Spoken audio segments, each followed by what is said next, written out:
चलिए अब इसमें हम देखने जा रहे हैं न्यूटन के लॉज क्या क्या है। बिल्कुल सिंपल से लॉज 9 से आप पढ़ रहे हैं, एक क्विक रिवीजन इसका बनता है। फर्स्ट लॉ जो है वो लॉ ऑफ इनर्शिया है। इनर्शिया के लॉ में क्या है कि बॉडी अपने आप से अपना वेलोसिटी को चेंज नहीं कर पाती। कोई भी बॉडी होती है वो अपने आप से अपनी वेलोसिटी को चेंज नहीं कर पाती है। इसका मतलब सिंपल सा इतना है कि ना वो अपनी स्पीड बढ़ा पाती है, ना वो अपनी स्पीड खुद से कम कर पाती है, ना वो अपने डायरेक्शन को चेंज कर पाती है।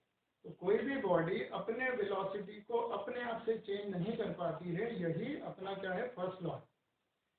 तो फिर किसी भी बॉडी के वेलोसिटी के चेंज को बोला जाता है एक्सेलरेशन। एक्सेलरेशन किसी भी बॉडी में खुद से नहीं आएगा, तो फिर आएगा कहाँ से? तो उसके लिए न्यूटन ने दिया हुआ है सेकंड लॉ। सेकंड लॉ में क्या बोला गया है कि कोई भी बॉडी का जो एक्सेलरेशन है उसका जो प्रोड्यूसर है वो नेट फोर्स है। तो net force equal to M A, मतलब किसी भी बॉडी के वेलोसिटी को चेंज करना हो, वेलोसिटी को चेंज करना हो मतलब स्पीड बढ़ानी हो, स्पीड कम करनी हो, या फिर डायरेक्शन बदलनी हो, तो इन तीनों कामों के लिए हमको किस चीज़ की जरूरत पड़ती है? नेट फोर्स की जरूरत पड़ती है। ठीक है, तो उसका mathematical explanation mass into acceleration बोला हुआ है। एक्सेलरेशन को बोला जाता है dv/dt और m इंटू dv, इसके लिए एक टर्म होती है मोमेंटम। डिवीजन कोर्स से थोड़ा मोमेंटम आप जानते होंगे।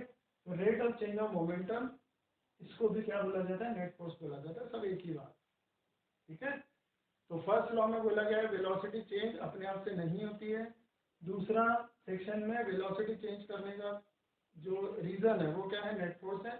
और थर्ड लॉ हमको क्या बोलता है कि every action has it equal and opposite reaction. Her action का एक अपोजिट रिएक्शन होता है। यहाँ पे एक्शन रिएक्शन दोनों फोर्स होते हैं। फोर्स के लिए लिया गया है। इसमें खास बात क्या है कि ये एक ही बॉडी पे नहीं लग सकते, अलग अलग बॉडी पे लगते हैं। तो एक्शन और रिएक्शन अलग अलग बॉडी पर लगते हैं, अपोजिट डायरेक्शन में लगते हैं और बराबर लगते हैं। जैसे कि ऐसे धक्का मारे तो दोनों हाथ एक दूसरे पे बराबर बराबर फोर्स लगा रहे हैं, और उन बराबर फोर्सेस की खासियत क्या है कि वो अपोजिट भी, और एक इस पर लग रहा है एक इस पर लग रहा है। तो एक बॉडी पर नहीं लगते एक्शन रिएक्शन, अलग अलग बॉडी पर लगते हैं। तो ये तीन लॉ की सिंपल समरी। इसमें ये वाला जो सेक्शन है net force equal to M, इसी पर बेस्ड बहुत सारे क्वेश्चंस अपने को आते हैं इस चैप्टर में।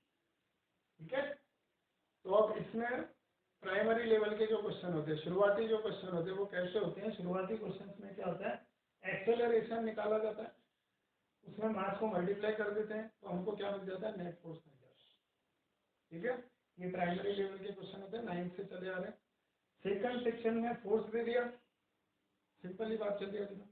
फोर्स दे दिया, मास दे दिया, आप एक्सेलरेशन निकाल सकते हो। फिर एक्सेलरेशन से फर्दर वेलोसिटी वगैरह आप निकाल सकते हो।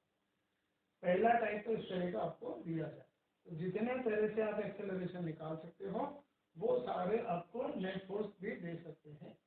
जितने तरह से एक्सेलरेशन निकाल सकते हैं वो सारे हमको नेट फोर्स की वैल्यू प्रोवाइड कर सकते हैं। ठीक है, तो एक एक करके छोटे छोटे क्वेश्चन अब अपन सीखते हैं।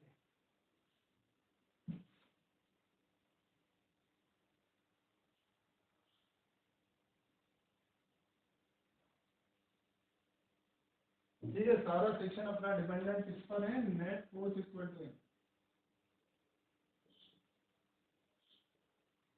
ठीक, जैसे कि एक कोई बॉक्स है,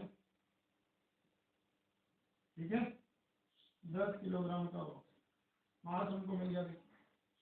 10 केजी का बॉक्स है, मास पता चलेगा। ऐसे ही क्वेश्चन एकदम सरल सरल से होते हैं। इसकी इनिशियल वेलोसिटी 0, ठीक है। अगर 20 मीटर चलने के बाद इसकी वेलोसिटी 20 मीटर पर सेकंड हो जाए, ठीक है, 20 मीटर चलने के बाद इसकी वेलोसिटी 20 मीटर पर सेकंड हो जाए, तो इस पर कितना फोर्स लग रहा है? एकदम सिंपल सा क्वेश्चन हमने कंसिडर किया है कि कोई बॉडी है 10 किलोग्राम की, 20 मीटर चलने के बाद इसकी वेलोसिटी कितनी हो जाती है? 20 हो जाती है। तो मैंने जैसे कि बोला कि एक्सेलरेशन निकालेंगे, तो एक्सेलरेशन मिलते हैं मास मल्टीप्लाई कर देंगे तो क्या आ जाएगा? फोर्स आ जाएगा। ठीक है, तो अब इस बॉडी का एक्सेलरेशन कैसे निकालोगे? तो हमने 2-3 इक्वेशन फर्स्ट चैप्टर में काइनेमेटिक्स में पढ़ी हुई, काइनेमेटिक्स की इक्वेशन लगाएंगे और हमको आंसर मिल जाएंगे एक्सेलरेशन। तो इसमें फाइनल वेलोसिटी 20 दी गई है, थर्ड इक्वेशन में यूज करो। फाइनल वेलोसिटी का स्क्वायर इनिशियल वेलोसिटी का square plus 2 multiplied by acceleration जो अननोन है इनटू डिस्टेंस ट्रैवल 20। आ रहा है समझ में? V square equal to U square plus 2as। इससे a के लिए जब सॉल्व करोगे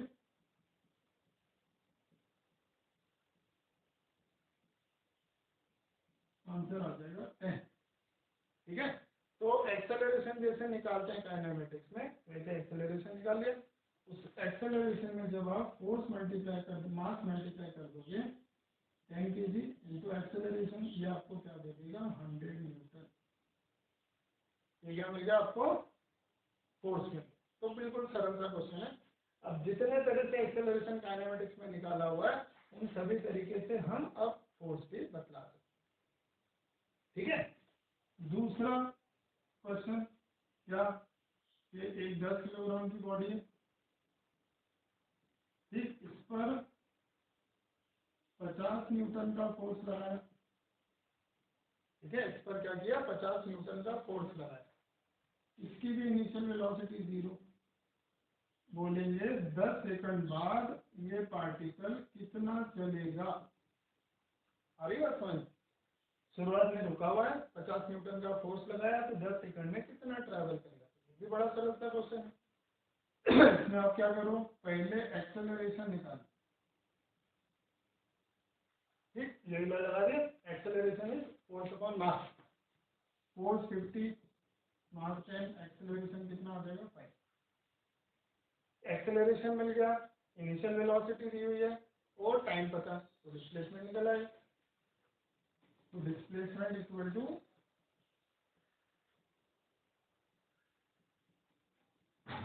ठीक है, इसका आंसर कितना मिल रहा है 22। आ रही बात समझ में? क्या करना है, बिल्कुल सिंपल सेक्शन है ये वाले। फोर्स देते हैं उससे एक्सेलरेशन निकालो, उससे वेलोसिटी वगैरह के क्वेश्चन कर लो। दूसरा जो है जिसमें क्या करेंगे हम कि पहले एक्सेलरेशन निकालेंगे, मास से मल्टीप्लाई करेंगे तो आपको क्या मिल जाएगा फोर्स मिल जाएगा। और भी कोई तरीका याद आता है आपको? मुझे याद आता है, देखो ऐसे कुछ दे दिया, वेलोसिटी टाइम का ग्राफ दे दिया,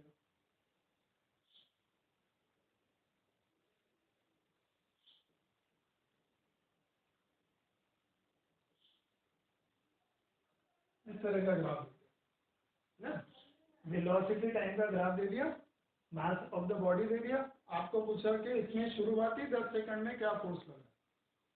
ठीक, तो इस ग्राफ से जिसको एक्सेलरेशन निकालना आता है वो आप फोर्स भी निकाल सकते हैं। इस ग्राफ से कैसे निकालोगे एक्सेलरेशन, तो इसमें स्लोप जो होता है इस लाइन का स्लोप जो होता है वही क्या होता है एक्सेलरेशन होता है।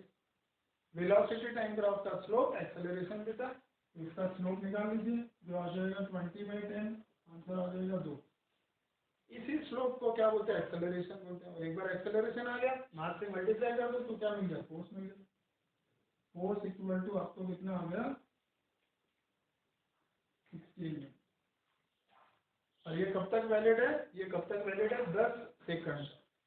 10 सेकंड के बाद आप देख रहे हो ये लाइन सीधी कर दी है। सीधी लाइन का क्या मतलब, सीधी लाइन का मतलब होता है कि यहाँ पर वेलोसिटी कांस्टेंट हो गई, और वेलोसिटी कांस्टेंट होने का मतलब एक्सेलरेशन हो गया 0, और एक्सेलरेशन 0 तो फोर्स कितना हो गया 0। ठीक, तो जितने टाइप्स आपने पढ़े हुए हैं काइनेमेटिक्स में जिससे एक्सेलरेशन निकल सकता है, उन्हीं सबसे अब आप क्या कर सकते हो फोर्स भी निकाल सकते हो। ठीक है, आगे बात समझ में? तो ये वाले सेक्शन में ये 2-3 मैंने एग्जांपल देखे।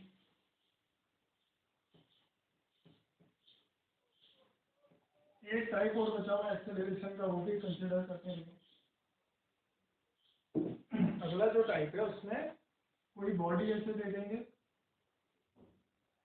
इस पर एफ लगा दें, इस तरह का फोर्स लगा दें। ठीक है, एफ इक्वल टू 4t²। तो मतलब जैसे जैसे टाइम बढ़ेगा वैसे वैसे फोर्स बढ़ेगा। ये फोर्स कैसा वेरिएबल फोर्स। मास दे दिया आपको बॉडी का, इनिशियल वेलोसिटी दे दी।